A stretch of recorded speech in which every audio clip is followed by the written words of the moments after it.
சுவாமி விவேகானந்தரின் விரிவான வாழ்க்கை வரலாறு. அத்தியாயம் 35. சென்னையில். சுவாமி விவேகானந்தரை கண்டுபிடித்தது தமிழ்நாடு என்று தாராளமாக உரிமை கொண்டாட முடியும். அதனால்தானோ என்னவோ சுவாமிஜியும் தமிழ்நாட்டின் மீது மிகுந்த நம்பிக்கையை வைத்திருந்தார். அவரது தமிழ்நாட்டு சொற்பொழிவுகளில் இந்த நம்பிக்கையையும் எதிர்பார்ப்புகளையும் மிக தெளிவாக காண முடியும். சென்னை இளைஞர்களே, உங்கள் மீதே என் நம்பிக்கை உள்ளது என்ற சுவாமிஜியும் அதனால்தான் தமது கடிதங்களில் குறிப்பிடுகிறார். அது மட்டுமின்றி அவரது அறைகூவலுக்கு முதலில் செவி சாய்த்து ஒரு நிலையான ஆன்மீக மையம் தமிழ்நாட்டில் வேண்டும் என்று சென்னை மக்களே அவரிடம் வேண்டுகோள் விடுத்தனர். தான் கண்டுபிடித்த ஒரு துறவி மேலை நாட்டில் இந்திய ஆன்மீகத்தின் வெற்றி கொடியை நாட்டிவிட்டு தாயகம் திரும்பும்போது தமிழ்நாடு, குறிப்பாக சென்னை எவ்வளவு குதூகலித்திருக்கும். அவருக்கு கொடுத்த வரவேற்பு போல் அதுவரை எந்த அரசியல் தலைவருக்கோ வேறு எந்த தலைவருக்கோ கொடுக்கப்படவில்லை என்று தி ஹிந்து முதலான தினசரிகள் எழுதின.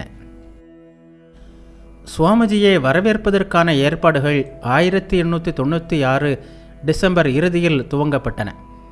டிசம்பர் 21ஆம் நாள் அலசிங்கரும் பிறரும் மெரினா கடற்கரையில் அமைந்துள்ள கேசில் கர்ணன் என்ற கட்டிடத்தில் கூடி வரவேற்பு குழு ஒன்றை அமைத்தனர்.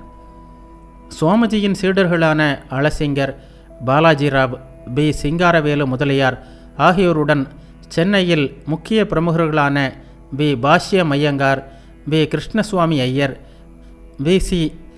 சேஷாச்சாரியார், பேராசிரியர் எம். ரங்காச்சாரியார், பேராசிரியர் K. Sundarama Iyer, doctor Nanjundarao, P. R. Sundara Iyer ஆகியோரும் இதில் பங்கு வகித்தனர். நீதிபதி சுப்பிரமணிய ஐயர் தலைவராக நியமிக்கப்பட்டார். தியாசபிக்கல் சொசைட்டியின் கர்னல் ஆல்காட்டும் இந்தியாவின் கிறிஸ்தவ மதத்தை பரப்புவதற்காக வந்த டாக்டர் பரோஸும் இந்த வரவேற்பு குழுவில் அங்கம் வகித்தார்கள் என்பது குறிப்பிடத்தக்க விஷயமாகும். எழும்பூர் ரயில் நிலையத்திலிருந்து கேசில் கர்ணன் வரை அலங்கார வளைவுகள், தோரணங்கள் முதலியவை அமைப்பதென்ற ஏற்பாடாயிற்று. கேசில் கர்ணனுக்கு முன்பாக ஒரு பந்தல் எழுப்பப்பட்டது. சுவாமிஜி தங்குவதற்காகவும் அவரது வரவேற்பு ஏற்பாடுகளுக்காகவும் ஆல்காட் ஒரு பங்களாவையும் ஒரு ஹாலையும் அழைத்திருந்தார். ஆயினும் சுவாமிஜி கேசில் கர்ணனில் தங்குவதென்று முடிவாயிற்று. சுவாமிஜி வருகிறார் என்பதை கேள்விப்பட்டு தமிழ்நாட்டின் பிற பகுதிகளிலிருந்தும் ஏராளமான மக்கள் சென்னை நகருக்கு வர தொடங்கினர். அவர்களுள் இளைஞர்களும் மாணவர்களும் அதிகமாக இருந்தனர்.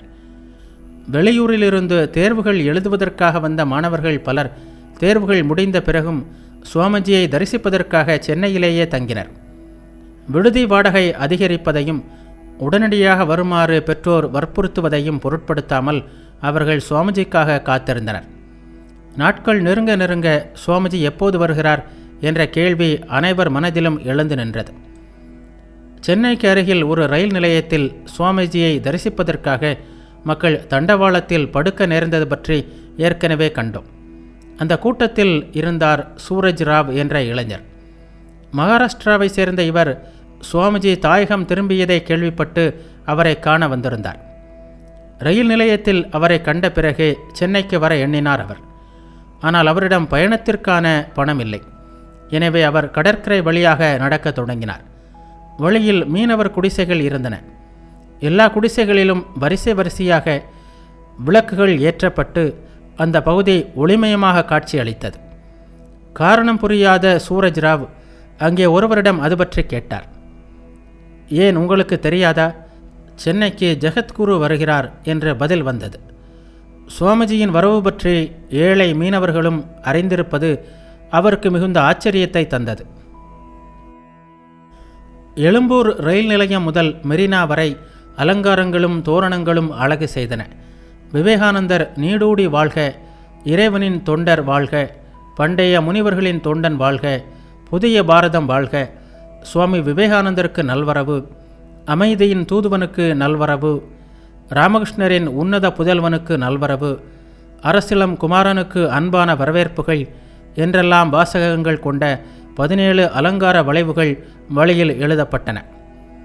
உண்மை ஒன்றே, மகான்கள் அதை பலவாக அழைக்கிறார்கள் என்ற வேத வாக்கியமும் சமஸ்கிருதத்தில் பல இடங்களில் காணப்பட்டது. பிப்ரவரி 6ஆம் நாள் அதிகாலையிலிருந்தே ரயில் நிலையத்தில் கூட்டம் திரளத் தொடங்கியது. டிக்கெட் வைத்திருப்பவர்கள் மட்டுமே ரயில் நிலையத்திற்குள் போக முடியும் என்று இருந்தாலும் ரயில் நிலையத்திற்குள் கூட்டம் அலைமோதியது. கொடிகளும் ஓலை தோரணங்களும் வளைவுகளுமாக ரயில் நிலையம் விழாக்கோலம் பூண்டிருந்தது. சுவாமிஜி பயணித்த ரயில் காலை 7:30 மணியளவில் வந்து சேர்ந்தது. சுவாமிஜி பெட்டியிலிருந்து இறங்கியதும் ஜெய் விவேகானந்தா என்ற கோஷம் எங்கும் எழுந்தது. சுவாமிஜியின் மீது மழை என பன்னீர் தெளிக்கப்பட்டது. ரோஜா இதழ்கள் தூவப்பட்டன. நீதிபதி சுப்பிரமணிய ஐயர் சுவாமிஜிக்கு மலர் மாலை அணிவித்து மல்லிகை செண்டு ஒன்றை அளித்து அவரை வழி நடத்தினார். சுவாமிஜியுடன் நிரஞ்சனானந்தரும் சிவானந்தரும் இறங்கினர். அவர்களுடன் குட்வின் பஞ்சகச்சம் கட்டிய பிராமண கோலத்தில் முற்றிலும் ஓர் இந்தியனாக இறங்கியது அனைவர் கருத்தையும் கவர்ந்தது. நெரிசல் காரணமாக மிக மெதுவாகவே சுவாமிஜி வெளியில் வர முடிந்தது. பேண்டுகள் முழங்கின. 2 கம்பீரமான வெள்ளை குதிரைகள் பூட்டப்பட்ட வண்டியில் சுவாமிஜி ஏறினார். அதனைத் தொடர்ந்து பல வண்டிகள் ஊர்வலமாக வந்தன. 100க்கும் மேற்பட்ட போலீஸ்காரர்கள் போக்குவரத்தை சீர் செய்த வண்ணம் இருந்தனர். வழியெங்கும் சுவாமிஜியின் மீது மலர் மழை பொழியப்பட்டது. பழங்கள் போன்ற காணிக்கை பொருட்கள் சமர்ப்பிக்கப்பட்டன. சுவாமிஜியின் வரவேற்பை காண்பதற்காக அவரது முதல் சீடரான சதானந்தர் அங்கே வந்திருந்தார். கூட்டத்தில் நிற்காமல் வழியில் ஓரிடத்தில் ஒதுங்கி நின்று தமது குருவை தமிழ்நாடு போற்றி வணங்குவதை கண்டுகளித்து கொண்டிருந்தார் அவர். அந்த வழியாக செல்லும்போது சுவாமிஜியின் கண்கள் அவர் மீது பட்டன. அன்பு கரை புருண்டோட, மகனே சதானந்தா, இங்கே வா என்று கூவினார் சுவாமிஜி. வண்டியை நிறுத்தி தம் அன்பு மகனை அருகில் அழைத்து தம் அருகில் அமர்த்தி கொண்டார். வழியில் ஓரிடத்தில் கூட்டத்தில் முண்டியடித்து கொண்டு மூதாட்டி ஒருத்தி வந்து சுவாமிஜியை பணிந்தாள். இலங்கையில் ஆரம்பித்த கருத்து இங்கேயும் பரவியிருந்தது. அந்த மூதாட்டி சுவாமிஜியை திருஞான சம்பந்தரின் அவதாரம் என்றே கருதினாள். அவ்வாறே கூறி சுவாமிஜியை வணங்கியவள் ஞானசம்பந்த மூர்த்தியின் அவதாரமான சுவாமிஜியை வணங்கி தான் தன் பாவங்களிலிருந்து கடை தேர்வதாக தெரிவித்தாள். ஊர்வலம் ஆந்திர பிரகாசிக்கா அலுவலகத்திற்கு எதிரில் வந்தபோது சற்று நிறுத்தப்பட்டது. அங்கே பந்தல் இடப்பட்டிருந்தது. சென்னை வாழ் தெலுங்கு மக்களின் சார்பில் அங்கே சுவாமிஜிக்கு வரவேற்பு அளிக்கப்பட்டது. அன்று வசந்த பஞ்சமி நாள். மன்மதன் அல்லது மதனை போற்றும் நாள் அது. அழகுக்கு தலைவன் மன்மதன். அந்த வரவேற்பில் மன்மதனையும் சுவாமிஜியையும் ஒப்புமைப்படுத்தி பேசப்பட்டிருந்தது. மன்மதன் மலரம்பினால் வெல்கிறான், நீங்களோ உங்கள் தெய்வீக ஆற்றலால், உங்கள் குரலால், உங்கள் சொல்லாற்றலால் வென்றீர்கள் என்று அவர்கள் அந்த வரவேற்பில் கூறியிருந்தார்கள். மற்றொரு இடத்தில் சமஸ்கிருத வரவேற்புரை அளிக்கப்பட்டது. சுவாமிஜியின் ஊர்வலம் Chintadripet, Napier Park, Mount Road, Walajah Road, Chepauk, Pycrofts Road, கடற்கரை சாலை வழியாக சென்றது. சிந்தாதிரிப்பேட்டையிலும் வேறு பல இடங்களிலும் பெண்கள் சுவாமிஜிக்கு கற்பூர ஆரத்தை காட்டினர். தெய்வ விக்கிரகங்களை வீதி உலாவிற்காக வெளியே கொண்டு செல்லும்போது என்னென்ன மரியாதைகளும் வழிபாடுகளும் செய்யப்படுமோ அத்தனையும் சுவாமிஜிக்கு செய்யப்பட்டது. ஊர்வலம் சேப்பாக்கத்தை அடைந்தபோது பஜனை குழு ஒன்று இணைந்து கொண்டது. அங்கே ராஜா ஈஸ்வரதாஸ் பகதூர் எழுப்பிய அழகிய அலங்கார வளைவு ஒன்று இருந்தது. ஊர்வலம் அதை கடந்தபோது பேண்டு குழு ஒன்று சேர்ந்து கொண்டது. கேசில் கர்ணன் வரை இந்த குழு வாத்திய கருவிகளை இசைத்தபடி வந்தது. கடைசியாக ஊர்வலம் கடற்கரை சாலையை அடைந்தது. அங்கும் ஊர்வலத்தில் ஏராளமான மக்கள் இணைந்தார்கள். இவர்களில் மாணவர்கள் மிக அதிகமாக இருந்தார்கள். இந்த மாணவர்கள் சுவாமிஜியை எவ்வளவோ தடுத்தும் குதிரையை அவிழ்த்து விட்டுவிட்டு தாங்களே சுவாமிஜியின் வண்டியை இழுக்க ஆரம்பித்தார்கள். கேசில் கர்ணன் வரை மாணவர்களே இழுத்தார்கள். அற்புத காட்சி அல்லவா அது? சுமார் 9:30 மணிக்கு சுவாமிஜி கேசில் கர்ணனை அடைந்தார். அங்கே இடப்பட்டிருந்த பந்தலில் அவருக்கு வரவேற்பு அளிக்கப்பட்டது. அந்த மாளிகையும் சிறப்பாக அலங்கரிக்கப்பட்டிருந்தது. அங்கேயும் சுவாமிஜிக்கு வரவேற்பு அளிக்கப்பட்டது. சமஸ்கிருதத்திலும் கன்னடத்திலும் வரவேற்பு உரைகள் வாசிக்கப்பட்டன. சுவாமிஜியை வரவேற்று பேசிய ஓரிரு சிறிய உரைகளுடன் நிகழ்ச்சி நிறைவுற்றது. சுவாமிஜிக்கு ஓய்வு தேவை என்பதற்காக அனைவரும் கலைந்து செல்லுமாறு சுப்பிரமணிய ஐயர் கேட்டுக்கொண்டார். சுவாமிஜி தமது சகோதர துறவிகளுடன் உள்ளே சென்று சிற்றுண்டி அருந்திவிட்டு ஓய்வெடுத்தார். ஆனால் அது நீண்ட நேரம் நீடிக்கவில்லை. அவர் சென்னையில் தங்கும் நாட்களுக்கு உரிய நிகழ்ச்சிகளை வகுப்பதற்காக அலசிங்கரும் பிறரும் அவரது அறைக்கு சென்றனர். நான் எந்தெந்த தலைப்பில் பேச வேண்டுமோ அவற்றை நீங்களே தேர்ந்தெடுத்து எனக்கு தெரிவித்தால் போதும் என்று சுவாமிஜி கூறிவிட்டார். எனது போர் முறை, இந்திய ரிஷிகள், வேதாந்தமும் செயல்முறை வாழ்க்கையும், இந்தியாவின் எதிர்காலம் ஆகிய 4 முக்கிய தலைப்புகளை அவர்கள் தேர்ந்தெடுத்தார்கள். சுவாமிஜி சென்னையில் 9 நாட்கள் தங்கினார். அது சென்னை மக்களுக்கு ஒரு நவராத்திரி தான். ஒவ்வொரு நாளும் சுவாமிஜியின் சொற்பொழிவு, பேட்டி என்று கேசில் கர்ணன் ஓர் ஆனந்த சந்தையாக மாறிவிட்டது. அந்த தெய்வ மனதருடன் வாழும் பேற்றை பெற்ற ஒவ்வொருவரும் ஆனந்தத்தில் மிதந்தார்கள். குறிப்பிட்ட நேரம்தான் சுவாமிஜியை சந்திக்க இயலும் என்று அறிவிக்கப்பட்டிருந்தது. ஆனால் நடந்தது வேறு. காலையிலிருந்து மாலை வரை, அதுபோல் இரவிலும் தொடர்ந்து ஆண்களும் பெண்களும் வந்து சுவாமிஜியை தரிசித்த வண்ணம் இருந்தனர். சுவாமிஜி திருஞான சம்பந்தரின் அவதாரம் என்ற கருத்து வேறு பரவ தொடங்கியதால் கூட்டம் இன்னும் அதிகமாயிற்று. தினமும் பல பெண்கள் வந்து சுவாமிஜியின் திருப்பாதங்களில் மலரிட்டு வழிபட்டனர். திருப்பதியிலிருந்து வந்த முதியவர் ஒருவர் சுவாமிஜியின் பாதங்களில் பணிந்து மலர் மாலைகள் அணிவித்து, நீங்கள் மகாவிஷ்ணுவின் அவதாரமே என்று கூறி கண்களில் கண்ணீருடன் விடை பெற்றார். வந்தவர்கள் அனைவரும் சுவாமிஜியை வரவேற்பதற்கும் வழிபடுவதற்கும் மட்டுமே வந்தார்கள் என்பதில்லை. அவருடன் வாதிட்டு அவரை தங்கள் வழிக்கு கொண்டு வந்து விடலாம் என்று சிலர், அவரது அறிவுத்திறமையை சோதிப்பதற்காக சிலர், அவரையே சோதிப்பதற்காக சிலர் என்று பலதரப்பட்டவர்கள் அங்கே கூடினர். இவை ஒன்றும் சுவாமிஜிக்கு புதியவை அல்ல. எல்லா சூழ்நிலைகளையும் அதற்கேற்ப எதிர்கொண்டு வெற்றி வீரராக திகழ்ந்தார் சுவாமிஜி. உதாரணத்திற்கு ஒரு நிகழ்ச்சியை கூறலாம். ஒரு நாள் ஒரு பண்டிதர் சுவாமிஜியை காண வந்தார். பிராமணர்களுக்கு மட்டுமே சந்நியாசத்திற்கு உரிமை உண்டு, நீங்கள் ஒரு சூத்திரர், நீங்கள் எப்படி சந்நியாசியாகலாம் என்று கேட்டார். அதற்கு சுவாமிஜி, ஒவ்வொரு பிராமணனும் யமாய தர்மராஜாய சித்திரகுப்தாய வை நமக என்று ஓதிக்கொண்டு யாருடைய திருவடிகளில் மலர்களை அர்ப்பிக்கிறார்களோ அந்த சித்திரகுப்தனின் வழி வந்தவன் நான். எனவே பிராமணர்களுக்கு சந்நியாசம் பெற உரிமை உண்டு என்றால் எனக்கு அவர்களை விட அதிக உரிமை உண்டு என்று கூறினார். அதன் பிறகு அந்த பண்டிதரிடம், நீங்கள் சமஸ்கிருதத்தில் என்னிடம் கேள்வி கேட்டீர்கள், ஆனால் உங்கள் சமஸ்கிருத உச்சரிப்பில் மன்னிக்க முடியாத தவறு இருக்கிறது. வார்த்தைகளை தரம் தாழ்த்தக்கூடாது, தவறாக உச்சரிக்கக்கூடாது என்று பாணினியே கண்டிக்கிறார்.